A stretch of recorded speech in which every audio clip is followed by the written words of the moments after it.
যিকরুকা আখাকা বিমা লাম ইয়াকরাহু, যে মানুষের জন্য তুমি পরচর্চা, পরনিন্দা, গীবত করতে আছো, ওই জিনিসটা শুনে ওই ব্যক্তি যদি অপছন্দ করে, না পছন্দিতা করে, তার অন্তর যদি ফেটে যায়, দুঃখ পায়, কষ্ট পায়, তো এটাকে গীবত বলা হয়।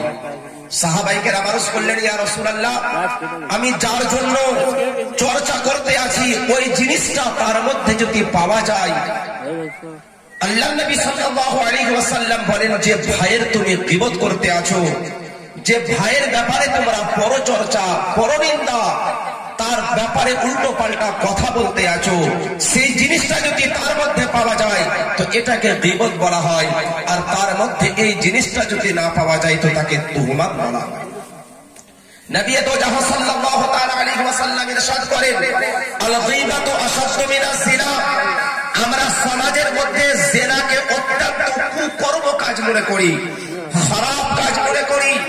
যে একজন পুরুষ, একজন মহিলা অবৈধভাবে যখন লিপ্ত হয়, সেটাকে সমাজের নজরে অত্যন্ত আপনার মেরুদণ্ড জিনিস, অত্যন্ত খারাপ জিনিস। তাকে আমরা সাজা দিই, তাকে আমরা উল্টো পাল্টা বলি, বদনজরে দেখি।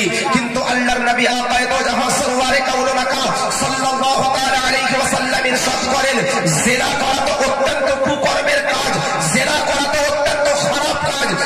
যিকরুকা আখাকা বিমা লাম ইয়াকরাহু, যে মানুষের জন্য তুমি পরচর্চা, পরনিন্দা, গীবত করতে আছো, ওই জিনিসটা শুনে ওই ব্যক্তি যদি অপছন্দ করে, না পছন্দিতা করে, তার অন্তর যদি ফেটে যায়, দুঃখ পায়, কষ্ট পায়, তো এটাকে গীবত বলা হয়। সাহাবায়ে কেরাম আরজ করলেন, ইয়া রাসূলুল্লাহ, আমি যার জন্য চর্চা করতে আছি ওই জিনিসটা তার মধ্যে যদি পাওয়া যায়। আল্লাহ নবী সাল্লাল্লাহু আলাইহি ওয়াসাল্লাম বলেন, যে ভাইয়ের তুমি গীবত করতে আছো, যে ভাইয়ের ব্যাপারে তোমরা পরচর্চা, পরনিন্দা, তার ব্যাপারে উল্টো পাল্টা কথা বলতে আছো, সেই জিনিসটা যদি তার মধ্যে পাওয়া যায় তো এটাকে গীবত বলা হয়। আর তার মধ্যে এই জিনিসটা যদি না পাওয়া যায় তো তাকে তুহমাত বলা হয়। নবী তো জাহান সাল্লাল্লাহু তাআলা আলাইহি ওয়াসাল্লাম ইরশাদ করেন, আল গীবাতু আশাদ্দু মিনাজ জিনা।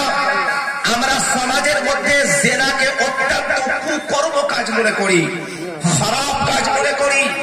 যে একজন পুরুষ, একজন মহিলা অবৈধভাবে যখন লিপ্ত হয়, সেটাকে সমাজের নজরে অত্যন্ত আপনার মেরুদণ্ড জিনিস, অত্যন্ত খারাপ জিনিস।